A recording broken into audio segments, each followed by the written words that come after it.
Saudara-saudara, tanya jawab buku 2 ya. Saudara-saudara kalau baca buku tanya jawab buku 2 ini adalah kelanjutan dari apa yang tadi kita baca ya.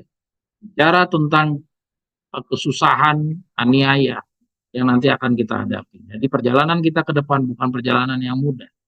Ya. Kita baca himbauan perkenalan dari tanya jawab ini. Sebuah khotbah Stefanus bagi sidang di waktu itu. Saudara-saudara sekalian, saya cuma mengambil beberapa paragraf dari khotbah Stefanus. Ya. Saudara nanti bisa dapatkan secara utuh di dalam buku tanya jawab buku 2. Saudara nanti bisa lihat itu ada judulnya khotbah Stefanus. Ya, mari kita lihat. Di sini saya sudah tampilkan tulisan Victor Utep dan kita coba lihat analisanya. Ya, kita coba ikuti pelan-pelan. Demikianlah Tuhan sesuai kuasa takdir telah meninggikan Yusuf untuk ikut menduduki tahta Mesir untuk mempengaruhi Firaun supaya mengizinkan Israel memasuki tanah itu. Ya, ini drama permulaannya. Kalau saudara baca di dalam buku tanya jawab dua tersebut, khotbah Stefanus diawali dengan cerita tentang Abraham disuruh keluar dari Ur Kasdim, dari Mesopotamia, ya, dari negeri Haran. Disuruh keluar untuk menempati tanah Kanaan. Tapi setelah sampai di tanah Kanaan, ya, melalui keturunannya, yaitu melalui Yakub, ya, Tuhan menyuruh, ya, salah satu anaknya yaitu Yusuf untuk pindah ke, untuk menjadi orang besar di Mesir melalui 7 tahun kelimpahan dan 7 tahun apa. Ya, ini adalah drama pendidikan yang Tuhan sedang sediakan kepada bangsa Yahudi. Bangsa Israel. Ya, mari kita baca di sini. Berikutnya untuk menarik mereka ke sana, ia mendatangkan ke sana kelimpahan selama 7 tahun yang kemudian menyusul 7 tahun kelaparan itu. Kemudian disampaikannya pesan kepada Yakub bahwa Yusuf masih hidup. Oleh berita yang sangat menggembirakan itu, bangkitlah di dalam hati bapaknya suatu kerinduan yang tak dapat dihalangi untuk menengok anaknya.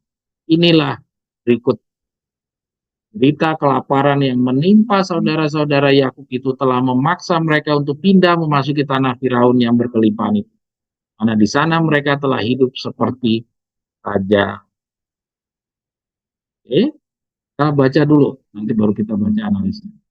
Tetapi karena bukan direncanakan untuk membiarkan mereka di sana untuk selama-lamanya, maka Tuhan tidak membiarkan hidup mereka terus menyenangkan seperti pada mulanya. Supaya jangan mereka menolak mematuhi Musa apabila ia datang membawakan firman bahwa saatnya telah tiba bagi mereka untuk kembali. Aja saya besarkan itu. Supaya jangan mereka menolak mematuhi Musa apabila ia datang membawa firman bahwa saatnya telah tiba bagi mereka untuk kembali. Jadi Tuhan tidak kenal untuk mereka itu menyenangi kehidupan di sini. Karena mereka tidak direncanakan untuk selamanya di sana. Demikian juga Tuhan tidak merencanakan kita untuk menyenangi hidup di dunia ini. Nah, itu Tuhan juga melakukan hal yang sama pada kita dalam kehidupan kita yang di dunia ini. Supaya apa? Supaya jangan mereka menolak, supaya kita jangan menolak mematuhi Musa, mematuhi roh nubuat. Apabila ia datang membawa firman bahwa saatnya telah tiba. Apabila roh nubuat telah didatangkan, ya, bahwa saatnya telah tiba bagi mereka untuk kembali. Ia mendatangkan lagi suatu takdir penyelamatan yang lain. Kali ini membiarkan kesengsaraan menimpa mereka. Supaya apabila dipanggil mereka akan menyambut dengan suka. Jadi nyambung dengan pembelajaran kita yang tadi, bahwa jangan kita mengejar kemakmuran. Konaksit takdir kita itu calon-calon 144.000, takdirnya adalah kemelaratan, kesengsaraan. melalui kemelaratan kesengsaraan. Tuhan mau bawa kita kembali pulang. Ya. Tapi kalau kita berada di dalam kemakmuran, maka kita tidak akan berkeinginan untuk dibawa pulang. Demikian itulah mereka telah jadi seperti budak-budak. Bahkan lebih berat lagi, telah dirampas dari mereka anak-anak laki-lakinya. Kemudian dengan pukulan cemeti di punggung mereka secara kejam, mereka diharuskan menghasilkan lebih banyak lagi batu. Oke, kita baca analisanya. Ana boleh ke atas, Ana? Ya. Kita lihat di sini, dalam cerita bangsa Israel, adalah Allah sendiri yang membawa bangsa Israel menempati tanah Mesir dan hidup menyenangkan bahkan seperti raja-raja. Jadi Allah sendiri yang bikin mereka itu makmur. Namun mendekati Tuhan membawa pulang umatnya kembali ke tanah Kanaan, mereka perlu dibuat menderita supaya mereka tidak lagi merasa nyaman berada di tanah Mesir. Sesuai judul khotbah Stefanus bagi sidang di waktu ini, peristiwa pengalaman mereka ini menyadarkan kita. Kita pun akan menjalankan pengalaman-pengalaman yang berat jika harus keluar dari Mesir. Kita sekarang ini. Tuhan akan membiarkan kita pun akan dibuat kecewa, menderita, dan tidak lagi nyaman hidup di dunia. Kita tidak lagi mengandalkan diri sendiri dan sepenuhnya menggantungkan kebutuhan hidup kepada. Ya. Jadi saudara lihat, itu Tuhan sendiri yang membawa bangsa Israel ke tanah Gosen. Ya, dan bangsa Israel sendiri dibentuk, dibangun, dikaruniai, diberkati sama Tuhan dengan segala kemakmuran. Ya. Namun, bukanlah rencana Tuhan untuk selalu ada di sini. Demikian juga kita. Mungkin sebagian kita ada yang hidup di dalam kemakmuran atau berkecukupan atau mempunyai kedudukan-kedudukan yang tinggi. Tapi ingat, sama cerita seperti bangsa Israel ini, bukan Tuhan rencanakan untuk terus-menerus seperti demikian. Sekarang kita telah tiba di waktunya, sebagai contoh saingan dari Israel dahulu, untuk dibawa pulang. Ya. Jadi walaupun Tuhan pernah memberkati kita, mungkin kita dikasih kecerdasan, kepandaian, sehingga kita bisa mempunyai kedudukan atau mempunyai segala hal yang mungkin nyaman, sebagaimana kita sekarang rasakan, kita hidup tidak kurangan mungkin beberapa dari teman-teman. Ya. Tapi keadaan demikian bukanlah harus seperti itu terus-menerus. Kita semua mengira kita nanti akan disambut di dalam kerajaan Daud dengan keadaan kita yang seperti ini. Ya. Dengan keadaan kita yang begini, kita langsung dibawa piring terbang, langsung berhadapan dengan Yesus anak domba di Gunung Sion. Itu dulu kita berpikir demikian, tapi setelah kita belajar lebih lanjut, gulungan-gulungan kebenaran lebih banyak dibukakan. Sekaranglah tiba waktunya kita dibawa. Dan dibawa pulang, ada drama yang harus kita lalui. Drama yang kita lalui adalah sama seperti contohnya dahulu bangsa Israel. Harus dibikin dulu, membutuhkan Tuhan. Ya, saya ulangi, harus dibuat apa? Dibuat supaya kita membutuhkan Tuhan. Karena selama ini dengan kemakmuran bangsa Israel tidak membutuhkan Tuhan. Karena mereka dengan kemampuannya sendiri mereka bisa penuhi semua segala hal yang mereka butuh. Ya. Tuhan sadar itu. Ya, sehingga untuk membawa mereka pulang, Tuhan harus buat penderitaan. Dan penderitaannya tidak kaleng-kaleng. Penderitaannya luar biasa. Kita sudah sama-sama baca bagaimana itu dua bidan tidak boleh jerami, suruh cari sendirilah semua bahan-bahan untuk bahan baku untuk bikin batu bata, disuruh cari sendiri. Demikian itulah kesulitan. Ini kita sekarang belum merasakan, tapi artinya beberapa waktu lagi, karena kita udah tinggal 2 tahun lagi, itu akan terjadi. Ya. Tidak tahu bentuknya seperti apa, bacaan-bacaan ini memberikan gambaran kepada kita. Kita adalah contoh dan contoh saingan dari. Oke, kita lanjut, Ana.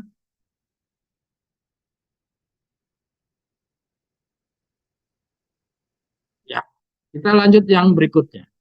Demikianlah kuasa roh yang bergabung dengan negeri ngerinya penderitaan dari perbudakan mereka yang berat di Mesir itu telah merupakan dorongan kuat yang memaksa mereka untuk meninggalkan tanah kafir itu untuk kembali ke tanah airnya sendiri. Jadi kita lihat yang tadinya mereka sangat mencintai kehidupan di Gosen, ya dikatakan tadi kita baca dalam kondisinya yang berkelimpahan itu mereka tidak akan mau pulang, ya. Tetapi dengan dorongan betapa sulitnya kehidupan penderitaan yang dibuat di dalam perbudakan di Mesir tersebut, ya tanpa perlu dipaksa, ya sama Tuhan, ya tapi kesulitan yang memaksa dia, bukan Tuhan yang memaksa tapi kesulitan. Akhirnya mereka dengan kerelaan mereka berharap ada seorang juru selamat untuk menolong. Guru salah satu orang yang kirim oleh Tuhan untuk membawa mereka keluar dari tanah, kembali kepada tanah airnya. Ya, demikian juga dengan kita, ya kita harus dibuat. Ya, kalau kita contoh saingan dari mereka, kita harus dibuat sama Tuhan. Bagaimana supaya kita tidak betah keberadaan kita di Mesir akhir zaman ini. Jadi kalau kita sekarang masih betah, itu menunjukkan kita belum mendapatkan sebuah pendidikan yang Tuhan telah buat di bangsa Israel. Ya, sebentar lagi, tunggu saja. Aduh, mengerikan kalau itu sampai terjadi. Lebih baik saudara sadar dulu sebelum kejadian, lebih baik secepat-cepat saudara sadar sebelum kejadian seperti yang dialami oleh bangsa Israel. Sampai kejadian, saya nggak tahu apakah kita mampu atau tidak. Kita harus bisa melewatinya. Itu karena itu semua drama adalah bagian dari perjalanan kita. Ya, kita baca penjelasannya. Ditunjukkan bahwa Roh Allah akan memanfaatkan kengerian penderitaan yang akan kita calon 144.000. Ya. Jadi Roh Allah akan memanfaatkan kengerian. Ya sama seperti yang terjadi di bangsa Israel itu bukan Tuhan yang bikin mereka di dalam penderitaan, tapi Tuhan membiarkan. Jadi nanti pengalaman ini dimaksudkan untuk kita tidak mencintai kehidupan Mesir kita. Ya, seperti yang tadi saya sampaikan. Roh Allah bukanlah menolong melepaskan kita dari penderitaan, melainkan akan sebagaimana pengalaman Ayub dahulu. Jadi Roh Allah bukan membantu kita dilepaskan dari penderitaan, tapi sebagaimana Ayub yang dahulu, yaitu membiarkan kita mengalaminya. Jadi Roh Allah membiarkan kita dianiaya, dibikin susah. Ini semua pada dasarnya untuk kebaikan kita, yaitu supaya kita mau meninggalkan Mesir dengan sukacita atau dengan kerelaan. Karena Tuhan tidak pernah mau memaksa. Ya. Kalau saudara mau bantah, silakan. Nah, yang kita baca ini banyak referensi yang mendukung. Dengan sendirinya, orang dapat berpikir bahwa suatu umat yang secara sedemikian mengherankan telah dibebaskan Allah dari perbudakan dan kemudian secara sama menakjubkan telah dibuatkan Allah bagi mereka sebuah kerajaan. Ini pasti tidak akan pernah lagi jatuh karena mereka adalah kuat. Tapi, ini saya kasih warna merah, tapi karena melalaikan kekuatan mereka, maka mereka kembali jatuh ke dalam bawah. Ya, jadi singkat cerita, ya, setelah bangsa Israel ini dituntun keluar dari Mesir menuju tanah Kanaan, kita potong kompas, tidak cerita tentang 40 tahun dan segala macam, kita potong kompas sampai di tanah Kanaan, ya. Ternyata apa? Kita baca di sini. Harusnya secara logika setelah dia benar-benar menang di tanah Kanaan, artinya mereka benar-benar harusnya sudah tidak lagi jatuh. Mereka sudah pasti menkuat. Dan orang-orang itu adalah orang-orang hasil seleksi dari 40 tahun. Ya, orang Datang dan Abiram dan pengikut-pengikutnya sudah disingkirkan. Banyak orang-orang mati di dalam waktu masih makan burung puyuh. terus tanda tanda alamat ular itu juga sudah menyeleksi mereka, ya. Itu di zamannya patung lembu emas juga telah 3.000 orang mati, telah diseleksi. Harusnya tinggallah orang-orang yang kuat-kuat saja yang ada di tanah Kanaan ketika masuk. Tapi karena mereka kembali lagi melalaikan kekuatan mereka, maka mereka jatuh ke dalam tawanan. Dalam kelemahan sebagai budak-budak di bawah Firaun, Allah telah mengangkat mereka mencapai kekuatan melebihi majikan-majikan Mesir mereka. Ini dalam kekuatan mereka sendiri sebagai majikan-majikan, ia kembali merendahkan mereka menjadi tawanan bangsa-bangsa di sekeliling mereka. 2 kali keajaiban. Ini nyonya ini Victor Hutef yang ngomong, ya. Jadi kembali lagi Tuhan merendahkan mereka.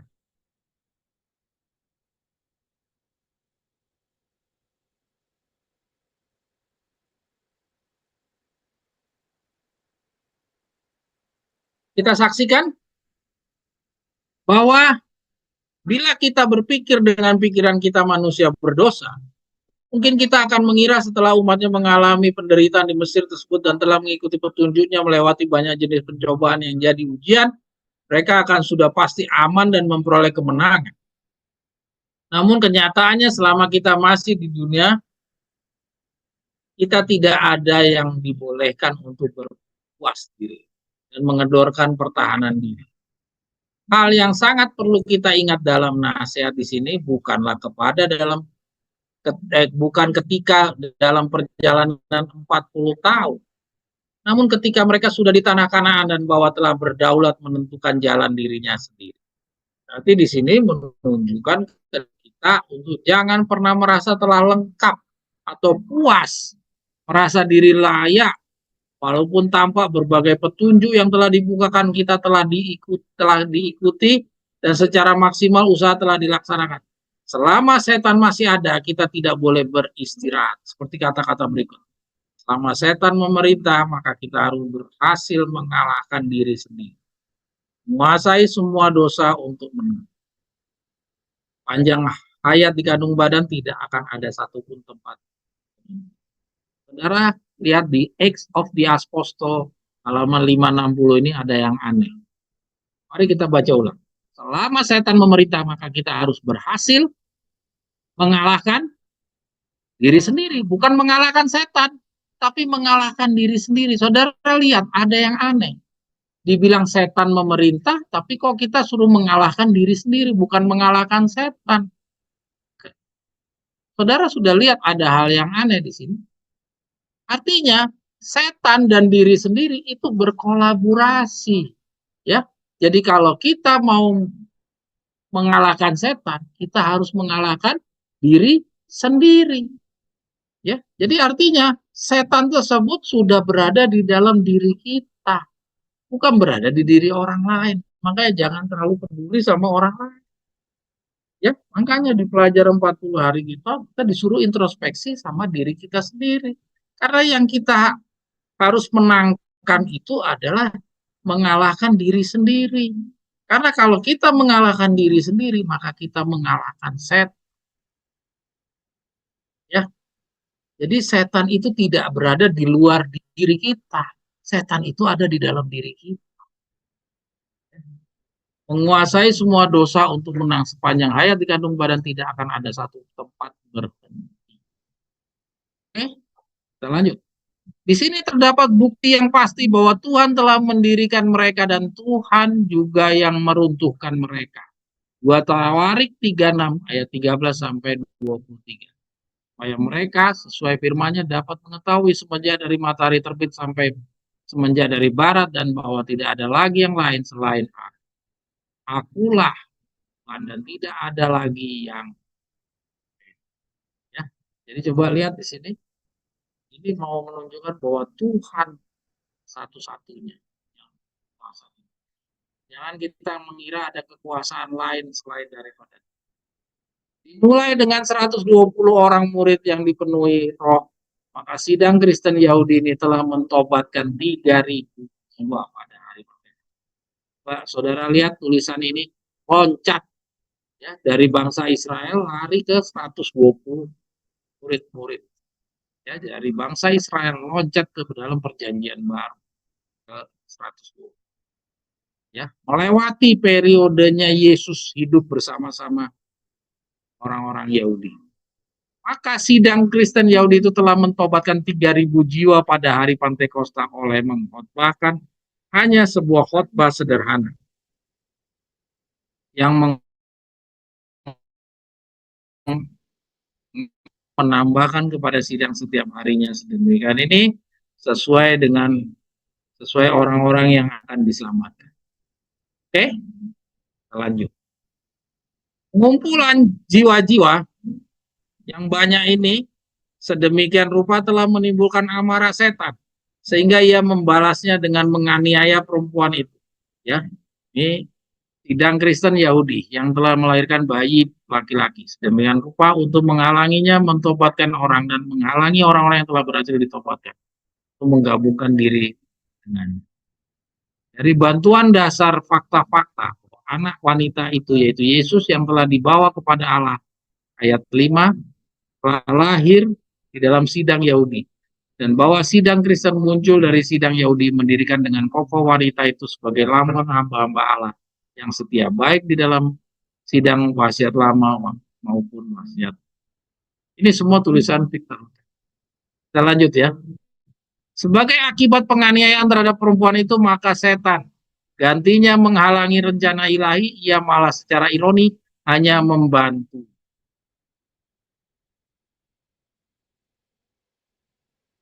Memang di ladang sidang hanya bertumbuh gandum-gandum yang murni, bukan itu. Hanya menangkap ikan-ikan yang baik saja. Aniaya terhadap mereka yang sedemikian ini akan membuat orang-orang yang setia itu makin berani memihak kepada kebenaran dan menjadi anggota-anggota dari sekte agama yang dibenci. Oleh sebab itu, setelah melihat hasil penindasannya, maka segeralah ia merubah. Ya. Jadi kita lihat ini drama penjelasannya Victor Utef dari khotbah Stefanus, ya, dari bangsa Israel telah tiba sampai di perjanjian baru. Sampai di perjanjian baru pun sudah sampai di masa kegelapan agama. Masa kegelapan agama pun sama seperti yang tadi kita baca 2 minggu yang lalu, sudah masuk di dalam masa setan merubah metodenya, yaitu dia merubah dengan semburan air naga. Dia tidak lagi menggunakan kekerasan. Terakhir dari tulisan ini sama dengan catatan nomor 2 di atas, yaitu sebagaimana pengalaman Ayub dahulu, bukan Tuhan bekerja sama dengan setan, tapi Tuhan mengizinkan. Yang artinya dapat kita pahami bahwa Tuhan jadikan cobaan yang dibuat setan itu sebagai materi ujian. Jadi jangan kita kira tuh Tuhan yang mengerjakan semuanya. Ya, itu Tuhan hanya memberikan izin sama seperti di zamannya Ayub. Ya, jadi ada kematian-kematian orang-orang mati syahid di zaman kegelapan agama.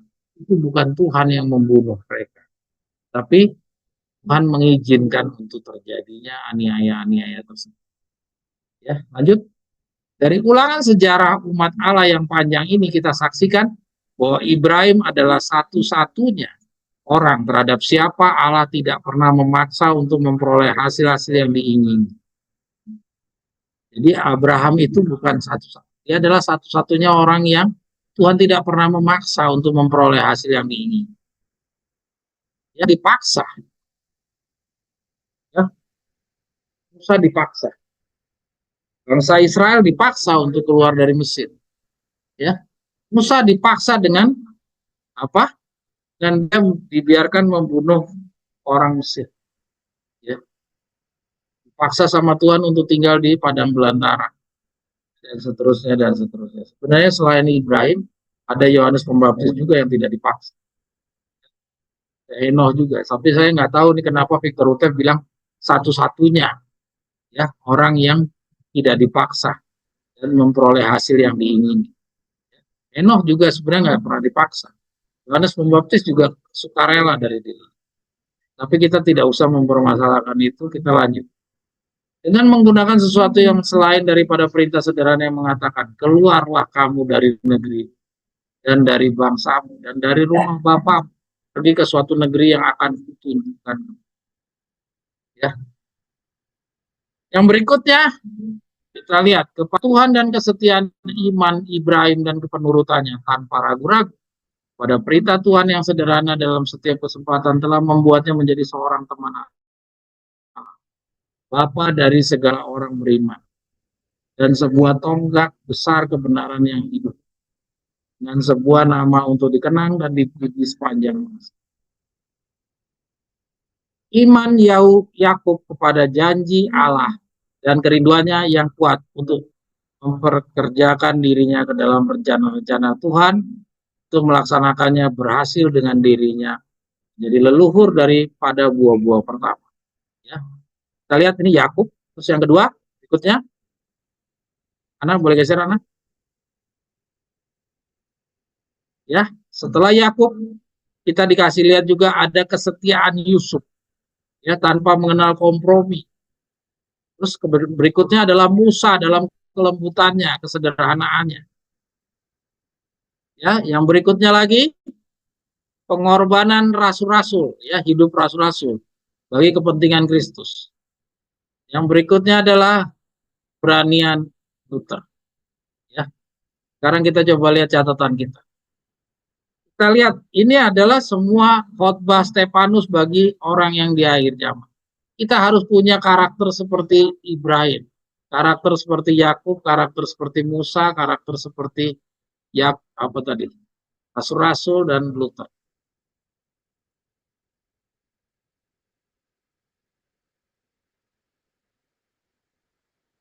Pada bagian ini kita calon 144.000 diingatkan untuk berlaku pertama seperti Abraham dengan kerelaannya tanpa paksaan demi memperoleh hasil yang diinginkan. Mau keluar dari kehidupannya. Ya, jadi kita disuruh seperti Abraham, harus rela ya untuk keluar dari kehidupan yang yang Abraham sudah jalan ya, dan keluarganya tanpa mengkhawatirkan tempat yang Tuhan sediakan. Apakah hidupnya terjamin ataukah lebih buruk dari tempat tinggalnya di Mesopotamia, negeri Haran. Dituliskan oleh Victor Hutte pada buku Kepercayaan Dasar Davidian Masa Advent hari ke-7 pada bagian jam ke-11 peralihan jabatan, dan Ellen G. White di buku Writing Tugas dalam Pandangan Waktu Kesulitan yang Tegas. Kita disarankan pada tahap akhir kelepasan diperintahkan berpisah dan menyusutkan segala kepentingan pribadi kita dan menikah dengan pekerjaan Tuhan. Kita calon 144.000 juga diharuskan memiliki ya iman Yakub, yaitu dari cerita ia berjuang memegang malaikat untuk melindunginya. Kita diajarkan untuk percaya dan bergantung sepenuhnya kepada perlindungannya. Kesetiaan Yusuf, di mana kita belajar dari pengalaman tentang ujian ketahanan mentalnya dari seorang anak yang diistimewakan bapaknya, bertahan, tidak bersungut di dalam pengalaman, direndahkan serendah-rendahnya, dan terhina tanpa mengetahui apa yang terjadi kelanjutan hidup. Ya. Musa yang lemah lembut, walaupun ia harus sama seperti Yusuf direndahkan dan bekerja di bidang terhina, dan kemudian saat tugasnya datang, ia adalah orang yang paling dipersalahkan setiap kekecewaan menimpa bangsa Israel. Padahal, ia sama sekali dari segi materi keduniawian tidaklah diuntungkan keluar dari Mesir. Kita tahu dia adalah anak raja, jadi nggak ada kepentingan bagi dia sebenarnya untuk keluar. Pengorbanan rasul-rasul, kita hidup diajarkan bahwa hidupnya pun mereka rela korbankan. Ini nanti mungkin diperbaiki ya nanti. Pengorbanan rasul-rasul, kita diajarkan bahwa hidupnya pun mereka rela korbankan. Sejak pemanggilan mereka, termasuk Matius yang pemungut cukai, yang tentunya cukup memiliki dan hampir sama dengan anak muda kaya yang datang kepada Yesus, rela dan tidak ragu-ragu mengalahkan dan mengorbankan kepentingan-kepentingan hidup. Jadi kita dikasih dari khotbah-khotbahnya Stefanus ini kita dikasih tahu bahwa ini loh calon-calon 144.000 tuh harus mempunyai sifat-sifat daripada Ibrahim, di mana Ibrahim tidak tanya-tanya. Ketika dia disuruh keluar, dia tidak mempermasalahkan bagaimana nanti saya hidup, bagaimana ke saya nanti bisa bertahan sampai dengan hari kelepasan. Tidak ada sama sekali dia ragu-ragu. Ya, yang berikutnya tadi kita lihat juga daripada Musa, demikian juga rela ya hidup turun sampai sedemikian rendahnya. Yusuf juga sedemikian dia mampu bertahannya. Kita disuruh bertahan. Dengan kita pengalaman dalam pendidikan kita yang masih peralihan dari 3,5 tahun ke 40 hari, kita masih banyak persungutan-persungutan. Semua pembelajaran bagi kita untuk bagaimana menjadi orang-orang 40 hari. Ya, kita juga harus punya pengorbanan rasul-rasul.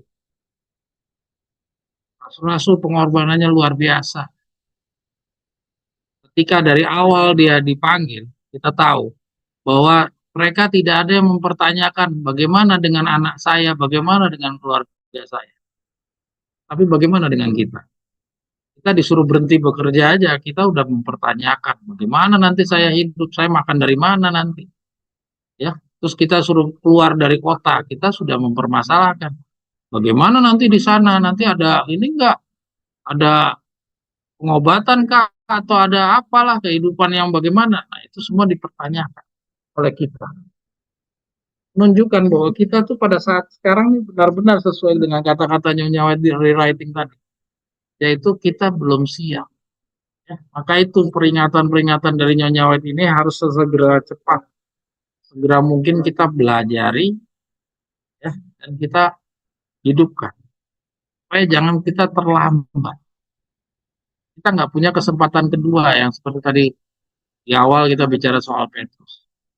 Luther juga sama, bersama pengikutnya bekerja dengan tekun, tidak setengah-setengah, rela kehilangan segala-galanya, sama seperti Rasul dahulu, hingga kematiannya. Sedangkan kita, sudahkah kita punya keberanian seperti itu? Rata-rata kita adalah seperti Petrus, ya, yang menyangkal Tuhan jika kita dapat kesusahan. Ya, nah sekarang yang terakhir, saudara-saudara, mari kita baca. Setelah membaca isi tulisan ini yang diberikan judul oleh Victor Hugo sebagai khotbah Stefanus, kita tidak ada sama sekali menemukan peristiwa penganiayaan pengalaman pribadi Stefanus. Ada saudara baca pengalaman Stefanus, penganiayaan terhadap dirinya Stefanus? Ya, tidak ada. Dan saudara amati dari khotbah-khotbah Stefanus yang tercatat di dalam Alkitab, adakah Stefanus mengkhotbahkan tentang bangsa Israel? Adakah Stefanus mengkhotbahkan tentang masa 1260 tahun, meramalkan periode jauh ke depan? Stefanus nggak tahu. Stefanus tidak diberikan pengetahuan tentang nubuatan-nubuatan yang ada di ujung. Ya, Stefanus tidak tahu. Ya. Lalu kenapa diberi judul Stefanus khotbahnya oleh Victor Hugo? Ya, mari kita terus dulu. Melainkan sebagian besar perjalanan bangsa Israel yang dibicarakan. Dan bahkan tentang peristiwa pengalaman orang-orang di masa kegelapan agama. Hingga pembersihan sidang yang sama sekali tidak diketahui oleh Stefanus. Tuh. Bahkan sampai di pembersihan sidang. Padahal kita baca di dalam Alkitab, nggak pernah Stefanus mempunyai nubuatan-nubuatan tersebut. Kalau Daniel iya, kalau Yesaya iya, Yeremia iya. Tapi Stefanus kita nggak menemukan. Maka pertanyaan tentunya timbul, mengapa judulnya demikian? Jawaban yang bisa kita simpulkan. Tulisan tersebut merupakan suatu pemberitahuan dini tentang pembangunan dan reformasi yang Tuhan akan terapkan ke kita. Haruslah kita masing-masing bersiap-siap bahwa jalan kita tidaklah mulus dan aman seperti keadaan sekarang ini. Melainkan penuh liku-liku penderitaan yang datang, yang dapat menciptakan patah semangat, undur, lalu bisa kalah seperti mayoritas bangsa Israel contoh. Selain itu, pekabaran yang dibawakan dicontoh saingankan dari pengalaman Stefanus adalah gambaran beratnya aniaya yang mengarah kepada kematian yang akan dihadapi, dan sulitnya kebenaran yang kita bawakan dapat diterima. Bahkan tampak sia-sia seperti Stefanus belum sempat melihat hasilnya. Satu perbedaannya dengan calon 144.000 adalah dijanjikan bahwa kematian akan melarikan diri dari pada. Jadi ya, kita baca yang di bawah dulu terakhir. Sehingga ketergantungan kita kepada Tuhan yang sepenuhnya bukan mencampur dengan kekuatan kita manusia adalah kunci kemenangan kita menjadi 104.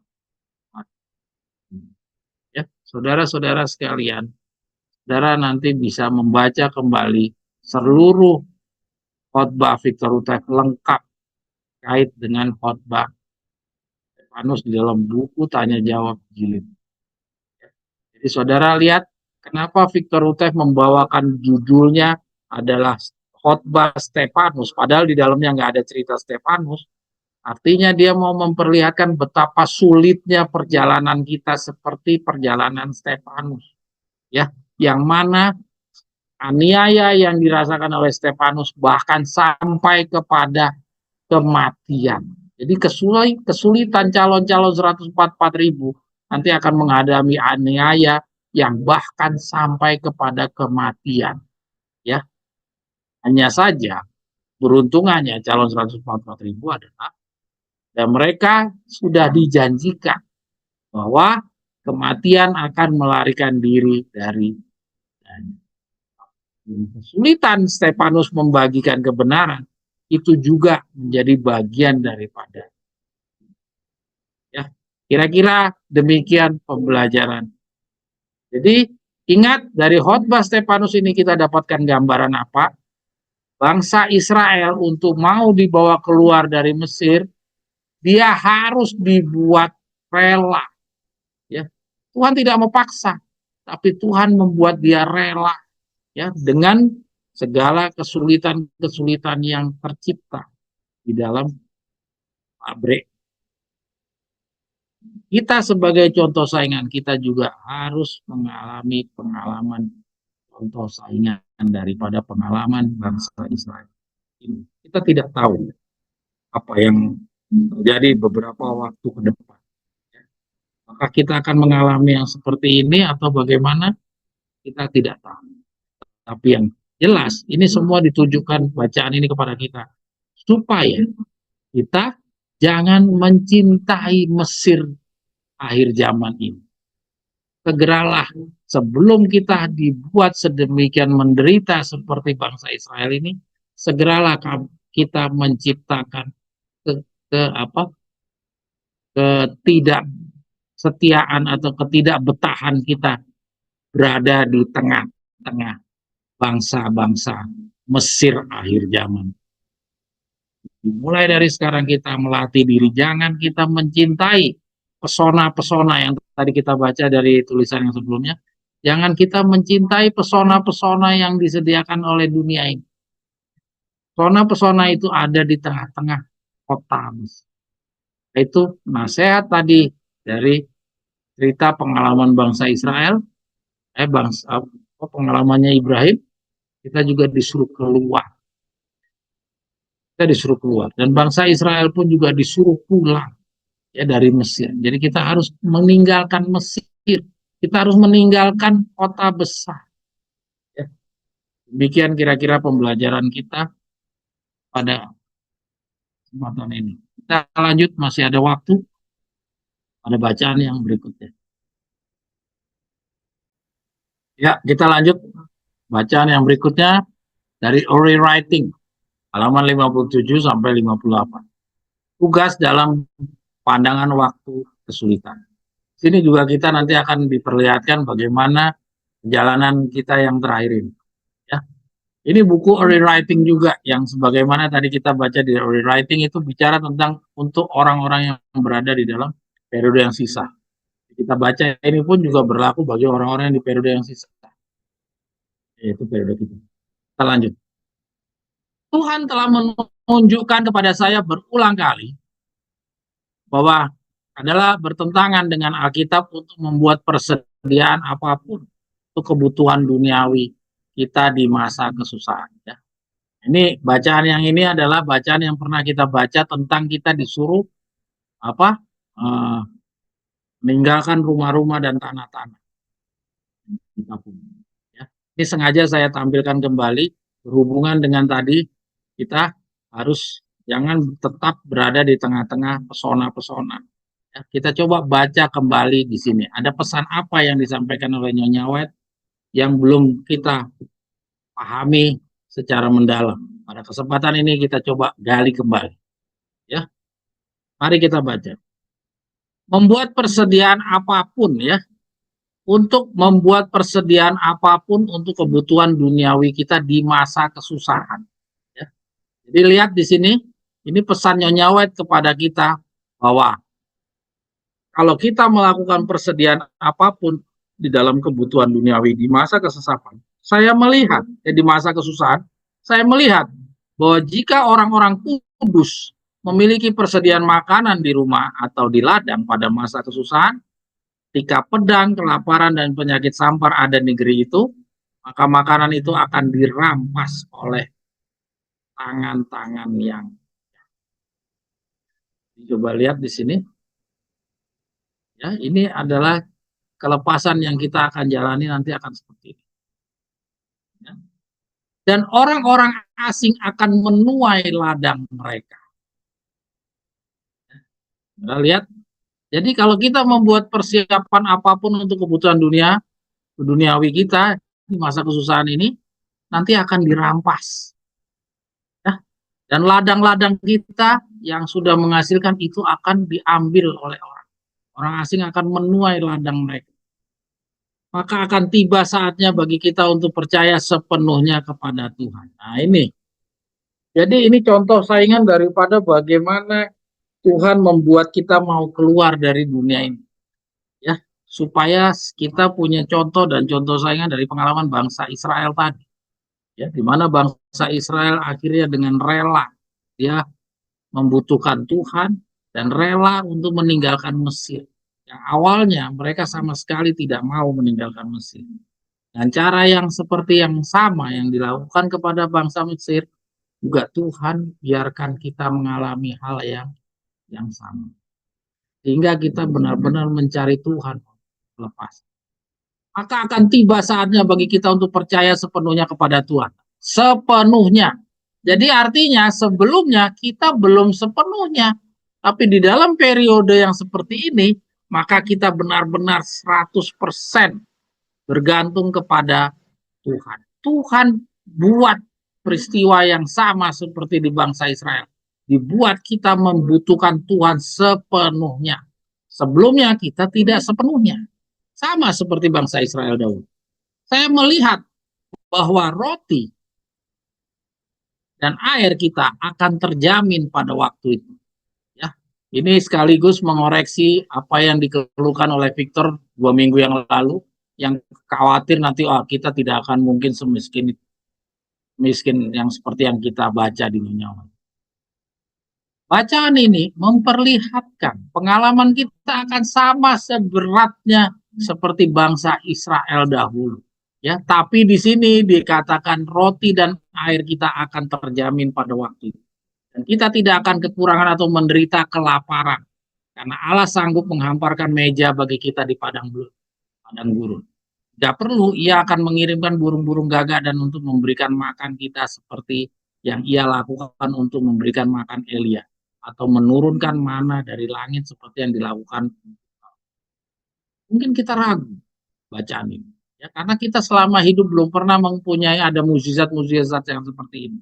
Tapi ini janji Nyonya White ini. Jelas ini yang diberikan oleh Tuhan kepadanya untuk ditulis kepada kita. Jadi kita tidak diizinkan untuk meragukan.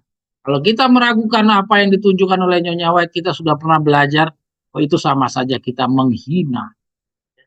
Nah, di sini sekarang adalah tugas kita untuk percaya sepenuhnya. Jangan kita ragu. Rumah-rumah dan tanah-tanah tidak akan berguna bagi orang-orang kudus pada masa kesusahan.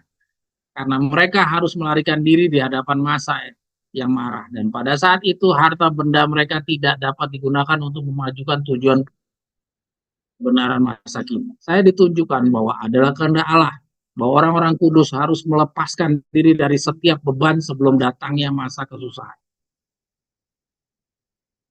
Saudara-saudara lihat, ini saya besarkan. Harus melepaskan diri dari setiap beban sebelum datangnya masa kesusahan. Jadi harus kita tinggalkan. Ya, jadi rumah-rumah dan tanah itu tidak akan berguna. Kita harus lepaskan dari setiap beban sebelum datangnya masa kesusahan.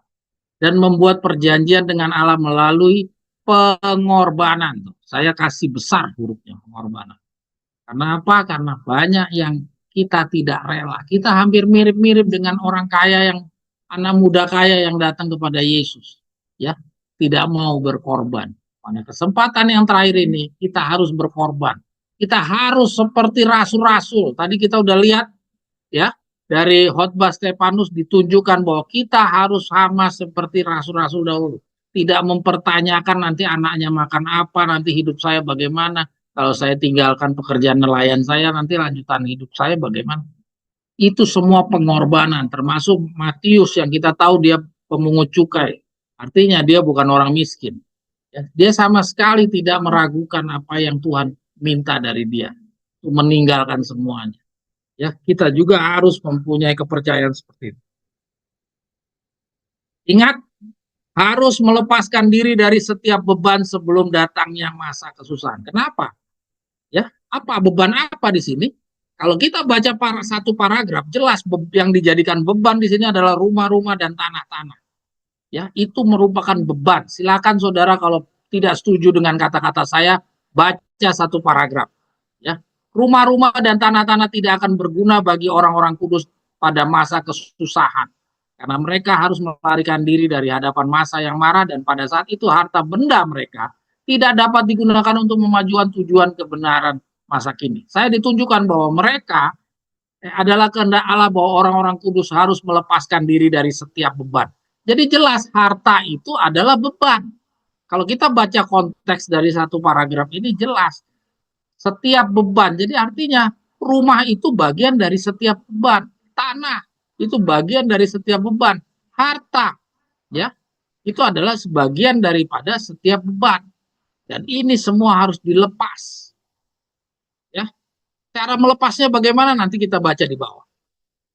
Dan membuat perjanjian dengan Allah melalui pengorbanan. Jika mereka melepaskan harta benda mereka di atas mezbah dan dengan sungguh-sungguh memohon Allah untuk melakukan tugasnya, ia akan mengajarkan kepada mereka kapan mereka harus membuangnya. Lihat ya, saya besarkan itu. Kalau kita menyerahkan kepada Tuhan bagaimana perjalanan kita yang terakhir, Tuhan akan mengajarkan kepada mereka kapan mereka harus membuangnya. Ya, jadi jelas harta itu harus dibuang. Ya, harus dilepaskan dari diri kita karena harta itu adalah beban. Ya, sama seperti istrinya Lot. Ya, kita lihat istrinya Lot itu harta itu menjadi beban bagi dia.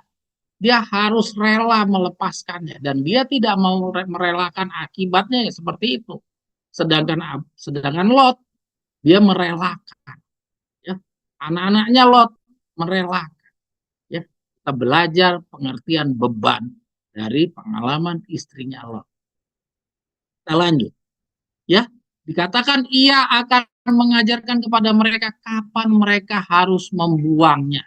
Lihat ya, ini ada kata-kata membuang. Nanti di bawah ada kata-kata menjual. Ya, nanti kita coba sama-sama analisa di sini. Ada menjual, ada membuang. Ini dua kata yang berbeda.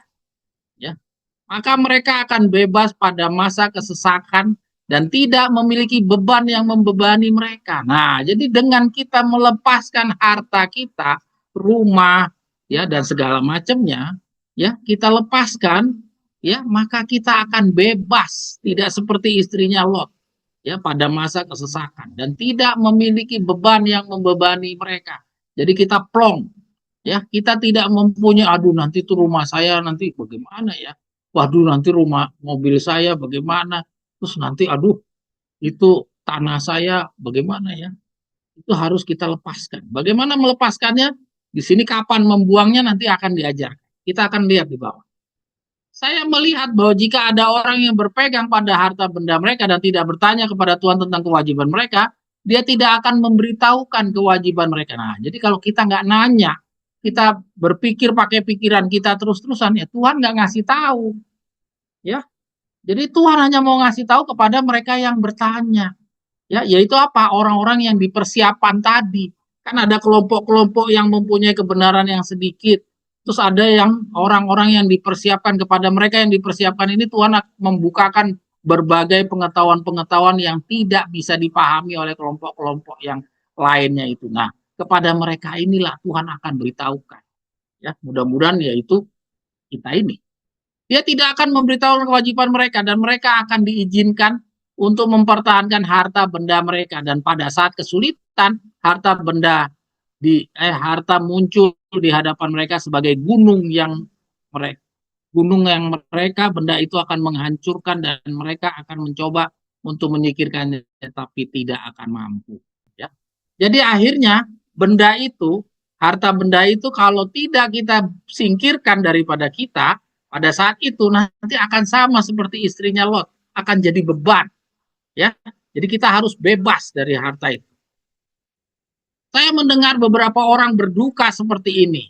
Penyebabnya adalah kelaparan. Umat Allah kelaparan akan kebenaran. Kami tidak berusaha untuk memenuhi kekurangan itu. Sekarang harta benda kami tidak berguna. Oh, seandainya kami telah melepaskannya dan mengumpulkan harta di sorga, aku melihat bahwa persembahan tidak bertambah, tapi justru berkurang dan habis. Saya juga melihat bahwa Tuhan tidak mengharuskan semua umatnya untuk membuang harta benda mereka pada saat yang sama. Nah, coba lihat. Saya hitamkan lagi nih. Ya. Jadi Tuhan tidak mengharuskan semua umatnya untuk membuang harta benda mereka pada saat yang sama. Tapi jika mereka ingin diajar, dia akan mengajari mereka pada saat dibutuhkan, kapan harus menjual dan berapa banyak yang harus dijual. Jadi saudara lihat, ya, ini mungkin kita sudah pernah baca, tapi pada kesempatan ini saya coba menggali kembali. Jadi kita bisa lihat, ya, tidak semuanya harus dibuang. Ada yang dikasih izin kepada kita untuk menjual. Jadi ada dua nih, ada membuang, ada menjual. Ya, mari kita baca pelan-pelan. Dia akan mengajari mereka pada saat dibutuhkan. Pada saat dibutuhkan, kapan harus menjual dan berapa banyak yang harus dijual.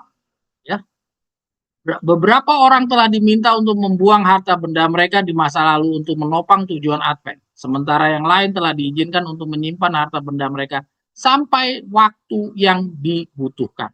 Kemudian ketika kebutuhan itu muncul, tugas mereka adalah menjualnya. Saya melihat bahwa pesan jualah apa yang kamu miliki dan bersedekahlah belum diberikan oleh beberapa orang. Dalam terang yang jelas, dan tujuan dari perkataan juru selamat kita belum disajikan dengan jelas. Jadi pada saat Nyonya White menulis ini, petunjuknya belum disajikan dengan jelas. Tapi setelah kita hidup di periode yang paling terakhir ini, dengan dilengkapi oleh kehadirannya Victor Uteh, maka kita sekarang dikasih tahu ada pendidikan 3,5 tahun dan kita sudah masuk di dalam periode 40 hari. Dan setelah kita belajar dari tulisan Victor Uteh dari apa itu dasar-dasar kepercayaan masih Advent Davidian, masih Advent hari ke-7, di sana di masa peralihan kita dikasih tahu tentang kita harus menyusut, ya, sampai sepenuhnya hanya Allah saja yang kita menjadikan perhatian. Maka karena kita sudah tiba di saat itu, maka sekaranglah kita tahu kapan waktunya untuk menjual. Ya. Kapan tulisan Nyonya White ini mulai bisa diterang. Ya, saudara-saudara sekalian, kan dikatakan bahwa Tuhan kalau mereka ingin diajar, maka dia akan mengajarkan mereka. Nah, kapan dia mengajarkannya? Ya ketika gulungan-gulungan kebenaran ini makin hari makin dibukakan. Maka disitulah Tuhan mengajarkannya. Ya, disitulah Tuhan memberikan petunjuknya kapan kita harus menjual. Ya, saudara-saudara sekalian, Di sini kembali saya mau memperlihatkan saudara, ada saatnya kita membuang, ya, dan ada saatnya kita menjual, ya. Dan sekarang kita hidup di dalam periode menjual. Nanti kita bisa lihat di bawah. Kalau kita tidak jual sekarang, kita tidak gunakan manfaatkan waktu pada saat sekarang itu untuk menjual, maka kita tidak akan punya waktu lagi untuk menjual, maka tidak akan ada kesempatan sehingga kita harus membuangnya, ya. Jadi kita tidak harus membuang, kita di sekarang kesempatan yang ada ini adalah disuruh menjual, ya. Kalau kita mau melihat kepada contohnya dahulu, ya, sebagaimana Abraham, ya, sebagaimana murid-muridnya Yesus, mereka tidak dikasih kesempatan yang seperti yang diberikan kepada kita. Kepada kita dikasih kesempatan dua proses, yaitu proses menjual dahulu, setelahnya itu baru kita membuang, ya. Nah, sedangkan Abraham waktu dia disuruh keluar dari Ur Kasdim, dia tidak dikasih kesempatan untuk menjual. Dia harus langsung di dalam tahapan yang kedua, yaitu membuang, ya. Dia langsung buang itu rumahnya yang di Ur Kasdim itu, ya. Demikian juga murid-muridnya Yesus. Murid-muridnya Yesus itu tidak ada kesempatan untuk pulang untuk menjual dulu rumahnya, ya, hartanya, perahunya. Dia disuruh langsung tinggalkan, langsung dia buang, lalu mengikuti Yesus. Ya, sedangkan kita di dalam periode yang terakhir ini masih diberikan kesempatan untuk menjual sebagian. Baru nanti yang kita pakai, baru terakhir itu tidak sempat kita jual, maka kita buang yang terakhir. Ya. Jadi kalau kita nanti pindah, kita berpindah ke tempat yang terpencil, kita menempati rumah atau menempati, ya, misalnya mempunyai sedikit kendaraan lah untuk hanya bisa mobilitas, maka tempat tinggal kita yang di tempat yang terpencil itu kita nggak punya waktu lagi untuk menjual, itulah yang kita akan buang. Tapi sementara rumah kita yang di kota ini, kita masih punya kesempatan untuk menjual.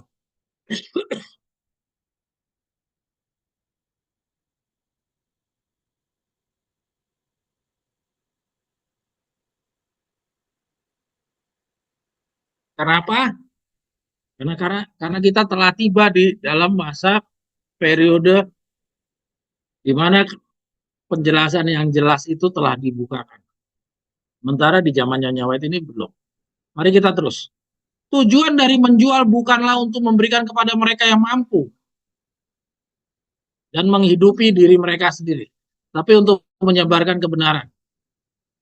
Adalah dosa untuk mendukung dan menikmati kemalasan mereka yang mampu bekerja.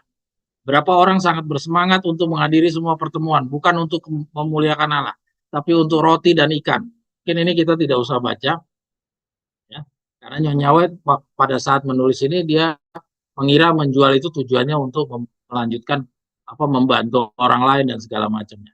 Kita lanjut saja kepada yang berikutnya. Tuhan telah menunjukkan kepada saya bahaya dari membiarkan pikiran kita dipenuhi dengan pikiran-pikiran dan kekhawatiran dunia, ya. Ya.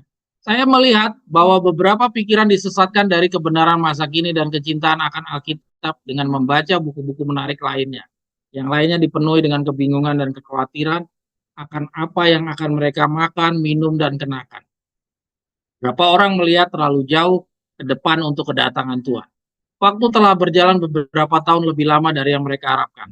Oleh karena itu mereka berpikir bahwa waktu akan terus berjalan beberapa tahun lagi, dan dengan cara ini pikiran mereka dipimpin dari kebenaran saat ini untuk mengejar duniawi. Ya, kita lanjut. Dalam hal-hal ini saya melihat bahaya besar, Kak. Karena jika pikiran dipenuhi dengan hal-hal lain, kebenaran saat ini akan tertutup dan tidak ada tempat di dahi kita untuk meterai Allah yang hidup. Ya, jelas ini bacaan dimaksudkan kepada orang-orang yang di dalam periode 40 hari. Kita lanjut, ya. Kita baca yang warna hitam saja. Saudara-saudariku yang kekasih, biarlah perintah perintah Allah dan kesaksian Yesus Kristus senantiasa ada dalam pikiranmu, dan biarlah itu mengalahkan pikiran-pikiran dan kekhawatiran-kekhawatiran duniawi. Karena ketika engkau berbaring dan ketika Anda bangkit, biarlah mereka menjadi meditasi Anda. Hidup dan bertindaklah sepenuhnya dengan mengacu pada kedatangan Anak Manusia. Waktu pemeteraian sangat singkat dan akan segera berakhir. Sekaranglah waktunya, sementara keempat malaikat memegang keempat penjuru mata angin untuk memastikan panggilan dan pemilihan kita. Ya, ini kita sudah pernah pelajari, tapi yang saya mau tekankan di sini ada perintah menjual dan membuang. Ya, dan dia jelaskan tidak semuanya dibuang, ya, sebagiannya dijual. Kalau kita jualnya belakangan, mendekati pintu kasih yang tertutup, tidak akan mungkin kita punya waktu untuk menjual di sana. Maka kita harus pahami bahwa kapan menjual dan kapan membuang, jelas menjual itu adalah periodenya saat sekarang. Di saat belum ada pangan, di saat belum ada masa kelaparan, yang seperti tadi kita baca yang orang sampai mau mengambil hasil pertanian kita. Karena kalau sudah sampai di masa orang semua kesusahan hidup, tidak akan mungkin ada orang punya daya beli. Kemampuan untuk membeli itu tidak ada. Maka sekaranglah di saat yang masih belum terjadi peperangan, belum terjadi masa huru-hara dan segala macam seperti yang kita baca di atas, ya, belum terjadi kesusahan-kesusahan sebagaimana contohnya bangsa Israel dahulu keluar dari Mesir, maka saat sekaranglah waktu yang tepat untuk kita menjual sebagian dari harta kita. Dan dari hasil penjualan itu mungkin kita gunakan sebagian untuk kita mencari tempat untuk kita mengasingkan diri. Ya. Kita melaksanakan perintah terakhir, yaitu menjauhlah kamu dari pergaulan, berpisahlah kamu, dan jangan menjamah barang yang keji. Ya. Karena untuk menempati tempat yang terpencil itu dibutuhkan juga dana. Kita berpindah. Kita tidak mungkin bisa seperti di zamannya Yohanes Pembaptis yang dia tinggal naik ke padang gurun, terus seperti kayak di kampung-kampung, untuk menempati daerah baru dia tinggal pasang patok-patok, terus suatu saat nanti dibuatkan sertifikat jadi tanahnya keluarga A, keluarga B, keluarga C. Yang saya dengar dari orang tua saya waktu di Ambon seperti itu. Ya, tinggal datang ke sebuah hutan, kasih patok-patok, ini jadi tanah keluarga ini ya, keluarga ini, padahal dia nggak pernah beli. Dan pemerintah menghargai. Kondisi seperti itu tidak ada lagi di masa sekarang.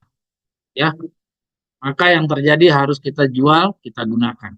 Ya, ini sementara pengertian yang kita bisa punyai pada saat ini. Ya, berikutnya, mereka yang tidak mau menyangkali dirinya dan menderita di hadirat Allah, tidak mau berdoa dengan tekun dan sungguh-sungguh memohon berkat, tidak akan memperolehnya. Ya, kita mungkin baca yang warna hitamnya saja ya, karena waktu. Mereka yang tidak mau menyangkali dirinya dan menderita di hadirat Allah, tidak mau berdoa dengan tekun dan sungguh-sungguh memohon berkatnya, tidak akan memperolehnya.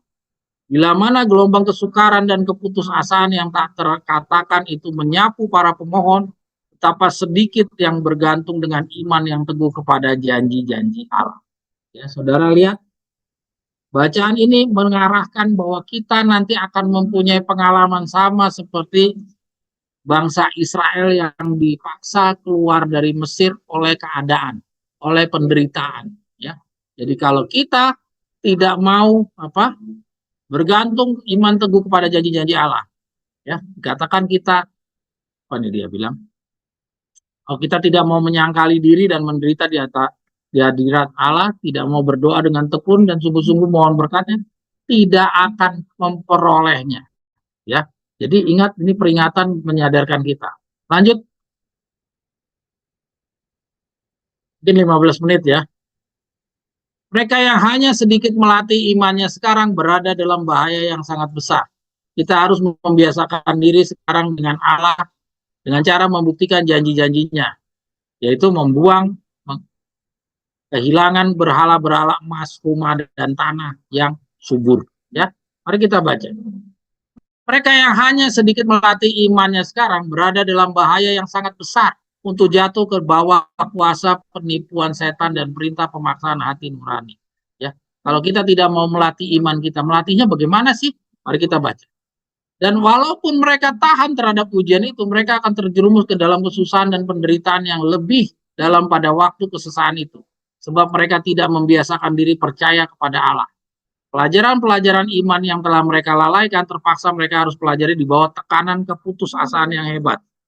Jikalau kita baca yang hitamnya saja. Jikalau kita membiarkan pikiran kita disibukkan oleh penarikan-penarikan dunia ini, mungkin Tuhan akan memberikan waktu bagi kita untuk membuangkan dari kita berhala-berhala emas, rumah, dan tanah-tanah yang subur. Ya, Ana boleh ke atas lagi sedikit, nah. Jadi kita melatih diri adalah dengan cara apa? Kita melepaskan ini berhala-berhala emas, rumah, dan tanah-tanah yang subur. Cara melepaskannya tadi yaitu menjual lalu membuang. Tapi bacaan ini adalah membuang. Ya, jadi artinya ini Tuhan sampai di titik yang paling terakhir. Kalau kita membiarkan pikiran kita disibukkan oleh penarikan-penarikan dunia ini, mungkin Tuhan akan memberikan waktu bagi kita untuk membuang dari kita berhala-berhala. Ya, jadi itulah ya, kita harus melatih diri iman kita. Ya, pertama adalah melatih diri untuk melepaskan semua yang menjadi beban-beban yang kita tadi sudah baca di atas. Yang berikutnya, semua yang memiliki iman sejati akan diuji dan dicoba itu. Semua. Jadi tanpa terkecuali. Mereka mungkin harus kehilangan rumah dan tanah, bahkan sanak saudara. Nyonya White sudah sampaikan tuh. Karena pertentangan yang sengit, apabila mereka menganiaya kamu dalam kota yang satu, larilah ke kota yang lain.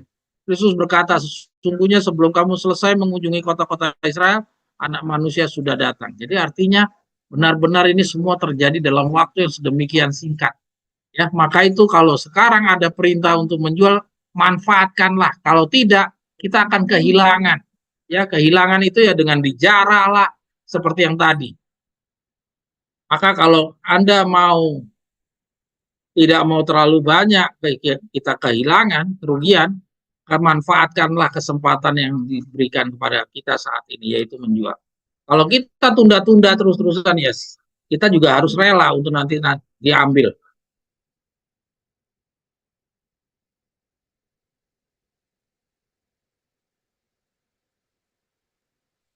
Kita akan menjadi sasaran pencobaan yang berat, pertentangan, kehilangan, penderitaan. Tapi kita mengetahui bahwa Yesus telah melewati semua ini. Ya. Jadi kita akan sama seperti Yesus. Oke, lanjut. Nah, di sisi yang lain, tadi kita disuruh menjual semuanya, membuang. Di sisi yang lain, jeratnya setan adalah dengan apa? Dengan harta dunia dan memikul beban yang berat. Jadi kesusahan-kesusahan itu menjadi satu beban kita. Dan di sisi yang lain, mungkin ada orang-orang yang dikasih talenta untuk mempunyai harta yang lebih, dan itu akan menjadi jerat. Hanya mereka yang menjadi pelajar Alkitab yang tekun dan rajin serta yang telah menerima kasih kebenaran yang akan dilindungi dari penipuan yang hebat dan menawan dunia ini. Jika mungkin setan akan mencegah mereka untuk mengadakan persiapan kepada hari itu. Oh ya. Jadi tuh setan itu sadar bahwa kita itu nanti akan ada masa persiapan, yaitu masa 40 hari. Ya. Jadi setan akan mencegah mereka untuk membangun pendidikan 40 hari kita. Ia akan mengatur masalah-masalah sedemikian rupa sehingga menghalangi jalan mereka. Menjerat mereka dengan harta-harta duniawi, menyebabkan mereka memikul beban yang berat dan melelahkan. Sehingga hati mereka dipenuhi dengan segala urusan kehidupan ini. Dan hari pencobaan itu boleh datang menimpa mereka seperti pencuri. Ya. Jadi di satu sisi setan menjerat mereka supaya tidak melakukan persiapan, yaitu dengan kekayaan. Yang satunya dibuat menderita semenderita-menderitanya. Ya, oke. Kita lanjut. Jadi walaupun tadi seperti di contoh saingan dari bangsa Israel dibikin menderita, tapi setan, jadi kita harus ingat bacaan ini bahwa kita tetap bertahan ketika kita dibuat penderita-menderitanya. Kita harus bertahan. Nah, setanlah yang ada di sana. bantuan. Oke, lanjut. Sebuah contoh dari atau ramalan dari khayal mimpi Ellen G. White. Ya, 5 menit ini. Ya, ini ada tertulis di dalam testimonis. Mari kita baca. Malam itu saya bermimpi, ya, bahwa saya berada di Battle Creek sementara memandang keluar melalui sisi kaca pada pintu. Maka aku tampak suatu rombongan yang sedang berbaris maju mendatangi rumah dengan berdua-dua. Mereka tampaknya tegas dan bertekad. Saya mengenal mereka dengan baik. Wah, ini harus dihitamkan itu, Ana. Saya mengenal mereka dengan baik. Ya, kita baca dulu semuanya, nanti kita analisa. Lalu saya menoleh mereka membuka pintu depan untuk menyambut mereka. Namun kupikir saya hendak melihat kembali. Pemandangan itu berubah. Rombongan itu kini memperlihatkan bentuk suatu upacara Katolik. Seseorang membawa di dalam tangannya sebuah salib, seorang lain membawa sesuatu alat buluh. Dan sementara mereka itu mendekat, maka orang yang membawa alat buluh itu membuat lingkaran sekeliling rumah sambil mengatakan sebanyak 3 kali. Rumah ini adalah terlarang. Barang-barangnya harus disita. Sekaliannya itu telah berbicara tentang menentang tata tertib kami yang suci. Saya dicekam ketakutan, lalu saya berlari melalui rumah, keluar dari pintu utara lalu mendapati diri saya di tengah-tengah suatu rombongan orang. Sebagiannya saya kenal, tetapi saya tidak berani mengucapkan sepatah kata kepada mereka karena takut dikhianati. Saya berusaha mencarikan suatu tempat istirahat di mana saya dapat meratap dan berdoa tanpa dilihat orang yang ingin tahu kemanapun saya menoleh. Saya berulang kali mencoba. Sekiranya saya dapat hanya memahami hal ini, sekiranya mereka mau memberitahukan kepada saya apa yang telah saya katakan atau apa yang telah saya perbuat. Saya banyak meratap dan berdoa setelah saya melihat barang-barang kami disita. Ini saya hitamkan ya. Saya mencoba membaca perasaan simpatik atau kasihan terhadap diri saya pada pandangan orang-orang yang mengelilingi saya. Dan mendapati wajah kebanyakan orang yang kukira akan berbicara kepada saya dan menghiburkan saya sekiranya mereka tidak takut bahwa mereka akan dimata-matai oleh orang lain. Saya mencoba untuk meloloskan diri dari rombongan orang banyak itu. Namun karena melihat bahwa saya telah dimata-matai, maka saya merahasiakan semua niat hati saya. Saya mulai lagi meratap dengan nyaring sambil mengatakan, sekiranya mereka mau hanya memberitahukan kepada saya apa yang telah saya perbuat atau apa yang telah saya katakan. Suamiku yang tidur di dalam ruangan yang sama, setelah mendengar aku meratap dengan nyaringnya, lalu membangunkan daku. Bantalku basah dengan air mata, dan roh-roh depresi yang sangat menyedihkan menimpa diri. Testimonis volume 1 halaman 578. Saudara-saudara sekalian, sengaja saya tampilkan contoh dari mimpinya Ellen G. White di sini. Maksudnya adalah kita mau melihat bagaimana apa yang Nyonya White tadi sampaikan di atas tadi, ya, di dalam pengalamannya Ellen G. White. Ya, Ellen G. White di dalam menuliskan banyak dia mendapatkan khayal, dan pada kesempatan ini dia dapat di dalam mimpi. Ya, jadi artinya pengalaman yang nanti dirasakan oleh calon-calon 144.000 mendekati kelepasannya, salah satunya adalah seperti yang di dalam mimpinya Ellen G. White. Apakah persis seperti ini atau tidak, kita belum bisa menjawabnya sekarang. Tapi paling tidak dengan diberikannya petunjuk dari mimpi ini, inilah gambaran kelepasan yang nanti kita akan hadapi. Ya, yaitu apa? Ana boleh naikkan ke atas sana. Sebagaimana yang kita baca tadi di atas, Nyonya White katakan bahwa kita akan dikhianati oleh saudara-saudara kita sendiri, ya, yang kita kenal. Saya mengenal mereka dengan baik, ya. Nanti kita akan ditinggalkan oleh saudara kita, teman kita, sahabat kita. Ya, saya mengenal mereka dengan baik. Sebagiannya saya kenal, tetapi saya tidak berani mengucapkan sepatah kata kepada mereka. Saya banyak meratap dan berdoa setelah saya melihat barang-barang kami disita. Jadi belum sempat ini Ellen G. White menjual ya, ini sudah masuk di dalam tahap yang menjuang. Jadi kalau kita mau tetap bisa bertahan di dalam keselamatan, maka di saat seperti yang Nyonya White rasakan ini, maka jangan lagi kita berharap kepada harta kita. Kita harus buang. Kita harus relakan. Jangan kita berpikir seperti istrinya Lot. Masih berpikir, waduh bagaimana nih harta saya belum sempat jual. Aduh sayang sekali. Ya, saudara-saudara sekalian, apa yang dialami oleh istrinya Lot itu sebenarnya adalah gambaran kita semua. Saudara-saudara bekerja sudah berapa tahun? Kayak saya sudah lebih hampir 30 tahun saya bekerja. Otomatis saya sudah menabung, saya sudah memiliki sesuatu, misalnya rumah, ya, itu saya dapatkan dengan perjuangan puluhan tahun. Jadi tidak heranlah kalau istrinya Lot itu menoleh ke belakang. Karena dia pikir bagaimana. Apalagi istrinya Lot tidak pernah diramalkan sebagaimana kita. Kita diramalkan bahwa nanti kita menempati kerajaan Daud, di mana di sana tidak ada tangis lagi, tidak ada segala macam. Sedangkan istrinya Lot tidak pernah dijanjikan apa-apa kepada dia, ya. Kepada Lot juga tidak pernah diberitahukan bahwa nanti sesudah mereka keluar dari kota Sodom dan Gomora, bagaimana kehidupan selanjutnya.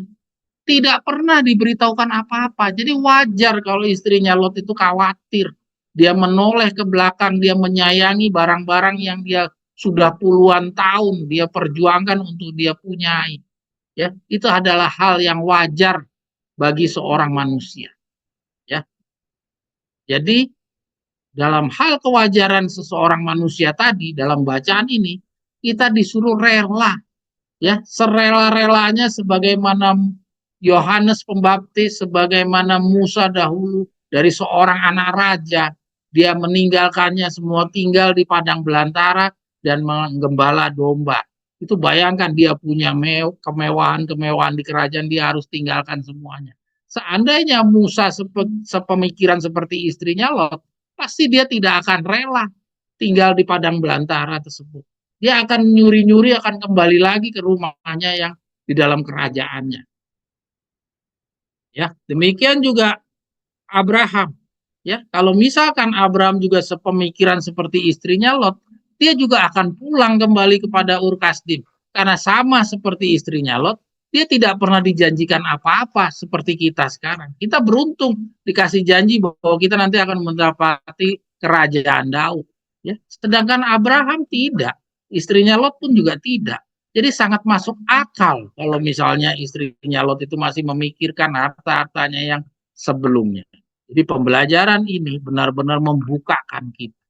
Maka dikatakan orang Advent itu lebih jahat daripada orang-orang Israel di masa lalu. Kenapa? Karena orang Advent sekarang, ya, orang Advent lebih jahat daripada orang-orang Israel di masa lalu. Karena apa? Karena orang Advent sekarang sudah diberikan sedemikian limpahnya gulungan-gulungan kebenaran yang dibukakan sehingga tidak ada hal-hal praktis yang tidak diberitahukan kepada mereka, ya. Sedangkan bangsa Israel sangat tidak mengetahui apa-apa. Setelah tiba di tanah Kanaan, dia harus nanti bagaimana kehidupannya. Mereka juga tidak tahu, sama seperti istrinya Lot, sama juga dengan Abraham. Ya, jadi kita bisa dapat contoh dari pelajaran ini, yaitu kapan kita menjual, kapan kita harus membuang. Manfaatkanlah kesempatan yang sudah diberikan kepada kita oleh Tuhan di dalam periode ini untuk mengenali kebenaran ini dibukakan. Masih ada waktu bagi kita untuk melakukan hal-hal sebagaimana yang ditunjukkan oleh Nyonya White dan Victor Utep di dalam bacaan-bacaan yang kita telah baca pada kesempatan Sabat ini. Mungkin demikian pembelajaran Sabat ini. Saya akhiri dengan kita tutup berdoa bersama.